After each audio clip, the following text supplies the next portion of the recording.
Olá, escrevo esse relato de modo anônimo, pois ainda trabalho na mesma função e mesma cidade. Sou policial militar e nesses 16 anos de profissão já presenciei coisas absurdas, muitas sobrenatural. Vocês não imaginam a quantidade de coisas que vemos, mas temos que nos calar. Afinal, somos instruídos a controlar o caos e não promovê-los. De modo que já adianto a quem é ansioso por uma foto ou vídeo de seres sobrenaturais. Do que depender das autoridades, nunca haverá um registro sequer. Ainda que apareçam fotos e vídeos na internet, e percebam, sempre com má qualidade, não são verdadeiras, e as poucas imagens verdadeiras de que já se teve notícias já foram confiscadas. Bom, dito tudo isso, sigo com meu relato. Apenas um de muitos. No ano de 2019, no meio daquele caos da Covid-19, todas as forças foram juntadas para auxiliar a medicina, tanto PM como bombeiros, exército e guarda municipal. Nos desdobramos entre as ocorrências corriqueiras e auxílio a quem precisava de um socorro por conta da pandemia. Foi a época em que mais trabalhamos em prol da sociedade. Justamente na minha cidade tivemos algumas baixas de companheiros por conta da doença. Nosso plantão foi dobrado e eu e meu companheiro fomos designados a cobrir uma parte da zona rural da cidade, com rondas noturnas, pois a bandidagem se aproveitava de tudo que estava acontecendo para fazer mais vítimas. Essa cidade em questão é no interior de São Paulo, pouco mais de 40 mil habitantes e uma vasta área rural. O que eu e meu amigo esperávamos ver por ali era uma assombração, um espírito, despacho com animais, coisas que já tínhamos visto aos montes, ou até mesmo alguma manifestação igual a que vimos uma vez, quando estávamos em certa estrada, noite de verão, quente, abafado, sem vento algum. Meu companheiro de trabalho pediu para que eu parasse, pois precisava urinar. Enquanto ele estava atrás da viatura se aliviando, eu saí do carro e acendi um cigarro. Essa estrada era cercada por um canavial imenso. De repente, começou uma ventania muito forte, coisa de 80, 90 km por hora. Foi muito rápido. Começou a entrar terra em nossos olhos. Entramos dentro da viatura, ainda com os vidros abertos, e vimos um bom pedaço do canavial deitar. Uma área muito grande mesmo, seguido de uma gargalhada que nunca ouvi igual, ensurdecedora. Obviamente que saímos de lá rápido, pois essa área do sobrenatural não nos pertence. Mas o que mais me marcou, e acredito que a meu companheiro de trabalho também, foi da vez que estávamos fazendo a ronda como de costume, passando em frente a alguns sítios. Por ser tarde da noite, suas casas já estavam com luzes apagadas, um silêncio total. Mas ao passar em frente a um determinado sítio, observamos que os cachorros latiam muito e as luzes estavam acesas e a porta aberta. Os cachorros latindo na varanda, olhando para dentro da casa, como se estivessem espreitando algo ali dentro. Decidimos parar e averiguar. Ao chegar na porteira, batemos palmas e começamos a chamar. Olá, tem alguém aí? Ô de casa, é a polícia, tem alguém aí? Os cachorros simplesmente nos ignoraram e continuavam a latir desesperadamente. Então abrimos a porteira e caminhamos até a casa. Ao chegar perto da porta da frente, expulsamos os cachorros e adentramos. Não havia ninguém ali. As luzes estavam todas acesas, portas e janelas completamente abertas. Olhamos a casa inteira. Estava muito bagunçada. Tudo indicava que havia tido uma perseguição ali dentro. Havia também sangue, indicando que algo ou alguém fora arrastado para fora da casa pela porta dos fundos. Diante desse quadro, começamos a vasculhar em torno da casa, nas proximidades. Mas por se tratar de um local com muita mata e de noite, não conseguíamos ver muita coisa. Voltamos para a viatura e seguimos a estrada dentro, tentando ver algo mais. A mais ou menos 200 metros à frente, avistamos uma cena horripilante no meio da estrada. Paramos a poucos metros. Havia um corpo jogado no meio da estrada. Aparentemente, parecia ser de um homem adulto e estava de bruços. Imediatamente, chamei reforços, pois não sabia de fato com o que estávamos lidando. Quando terminei de informar o local, meu companheiro beliscou meu braço e apontou para a frente. Ao erguer a cabeça, me deparei com uma visão do inferno. Rodeando e cheirando o que parecia ser um cadáver, um animal muito grande, do tamanho de um potro mais ou menos, todo peludo, com a cabeça muito grande. As pernas eram defeituosas, suas orelhas grandes, tinha os olhos vermelhos e esbugalhados para fora. O focinho era alongado e seus dentes tão grandes que sua boca gosmenta não fechava, sempre deixando à mostra aqueles dentes horríveis. Eu disse para meu companheiro: "Fulano, isso é um lobisomem. Vamos ficar aqui na viatura até o reforço chegar, cara." Ele, por sua vez, incrédulo, sacou seu celular e começou a tirar fotos. Eu o repreendi, pois os flashes poderiam atrair a atenção daquele ser para nós. E atraiu.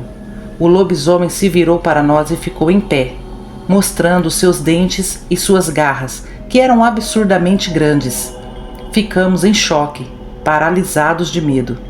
Atirar não era uma opção, pois de fato ele não nos atacou, mas arrastou o corpo para o matagal. Simplesmente abocanhou o corpo pelo meio e levou, como se fosse um pedaço de pano velho. 30 minutos depois, chegou os reforços. Relatamos o ocorrido. De primeiro momento, fomos desacreditados. Até que meu companheiro mostrou as fotos no celular. Outros reforços foram acionados para iniciar uma busca na mata. Nada foi encontrado. Em certo ponto da mata, os rastros simplesmente desapareciam. Obviamente, o celular foi confiscado e devolvido limpo.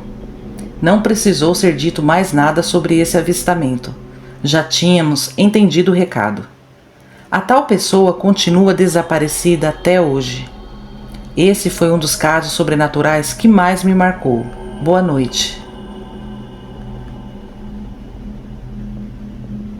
Era para ser mais uma noite comum, de retorno para casa, depois de mais um dia de labor estressante, após 10 horas em cima de um volante de um ônibus urbano, aqui na capital do Rio de Janeiro.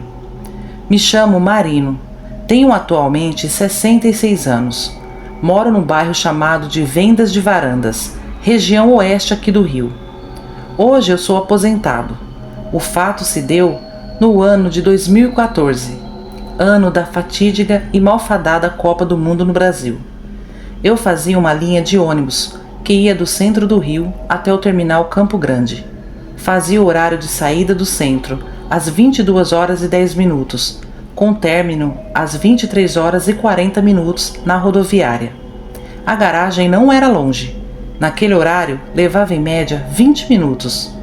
Eu prestava conta e pegava um coletivo, que levava todos os colaboradores do terceiro turno de lá e embarcavam no outro, que deixava numa estação ferroviária, onde, para o meu bairro, devido à hora, não tinha mais condução, pois já beirava quase 2 horas da manhã. Até então estava perfeitamente adaptado e acostumado nessa diária caminhada de volta para casa. Até então não havia acontecido nada. Essa empreitada já durava longevos 5 anos. Mas sempre que eu chegava num caminho de chão de terra, havia sempre uma quantidade de cachorros reunidos. A princípio, ligava aquele acontecimento ao fato de pensar que estavam cercando alguma cadela no cio. Não dei muita importância. Tinha noite que também não havia nada. Acabei deixando para lá. Tinha outras formas de me preocupar com a vida. Lembro que numa sexta-feira acabei chegando mais tarde na estação e comecei a caminhar. Quando cheguei naquele ponto, ao longe, comecei a ouvir o alvoroço daquela tropa de cachorros. Só que dessa vez eles estavam extremamente na estrada principal, que eu tinha que obrigatoriamente passar. Faltavam 100 metros para chegar naquele ponto. Tinha uns 20 cachorros mais ou menos. Mas dessa vez, olhando atentamente, notei que um deles se destacava dos demais. Ele era enorme, uma cabeça muito grande, onde em proeminência tinham orelhas grandes e pontudas. Estava cocorado e de costas para mim. Os animais não estavam o atacando, mas sim em volta, relaxados ao seu redor.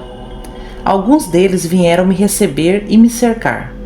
De repente, aquele bicho virou a cabeça em minha direção. Aí, já bem perto, percebi uma espécie de crina bem densa, da cabeça até os meios das costas. Seus olhos grandes e amarelos tinham uma espécie de luz. Ele me olhava atentamente, mas apesar de estar impressionado, não sentia animosidade ou agressividade na forma de como ele me encarava. Cheguei perto e resolvi passar de lado. Não tirava a atenção dele, quando, num repente, ele se levantou. Não ficou totalmente ereto, tinha uma curvatura, que deixava sua enorme cabeça pensa, como se ele olhasse sempre para baixo. Eu parei petrificado. Ele levantou, olhou para o outro lado e olhou para mim novamente. Atravessou a pista, indo para uma borracharia abandonada do outro lado. Ao atravessar, ele olhou novamente para mim, ergueu a cabeça e uivou. Começou a caminhar em 4 patas e se embrenhou numa vegetação nos fundos da borracharia. Os cachorros ficaram olhando, uns sentados, outros em pé. Abismado com o que eu acabaria de ver, fiz o resto do caminho com a impressão de que aquilo me observava. Eu podia sentir. Eu não sabia expressar o que era aquilo. Bebi o restante da água da garrafa térmica e procurei apertar o passo. Ao chegar perto da entrada de casa, eu olhei, e eis que parado no canto da via estava ele, e olhava fixamente para mim. Abri o portão, pus a chave na porta e olhei para trás novamente, e nada vi. Foi difícil dormir aquela noite. A ficha foi caindo aos poucos. Ficava me perguntando como seriam as próximas noites. Então tomei a decisão de pedir para ficar num horário que houvesse condução para retornar para minha casa, sem fazer o tal percurso a pé e fora de hora. Consegui um horário que às 20 horas eu já estaria seguro dentro de casa. Tempos depois, ouvi uns comentários. Um caminhão havia atropelado uma criatura bizarra em frente à borracharia abandonada. Quando a polícia chegou, o motorista reportou às autoridades a dinâmica do acontecido. Muito nervoso, ele relatou que o bicho atravessou a estrada abruptamente, não tendo tempo de reagir para evitar o acidente. Ao chegarem perto, não era um animal, mas sim um sem-teto, que pernoitava por ali sempre. A princípio eu não liguei os fatos, mas lembrei-me que, num dia de folga, eu fui reabastecer a casa, e vindo a pé, o mesmo sem-teto, que prefiro não dizer o nome, estava deitado na entrada da borracharia. E ao me ver, ele sentou-se e brincou comigo, dizendo: "Por que não tem passado mais nas madrugadas, amigo? Não tenho mais te visto?" Na hora eu não entendi, mas ligando as coisas, só podia ser ele transformado naquela coisa. A parte boa era que ele não mexia com ninguém, graças a Deus, e ainda ele me disse: "Sempre te acompanhei até perto da sua casa", e deu uma gargalhada e voltou a se deitar. Bom, essa foi a minha experiência com o lobisomem. Obrigado, Ágata, obrigado, canal Uivos, e aos inscritos. Boa noite. Esses foram os 2 relatos de hoje. Se vocês gostaram, eu peço novamente que vocês se inscrevam no canal, deixem o like, compartilhem, comentem para ajudar o nosso canal a crescer. Um abraço e até a próxima!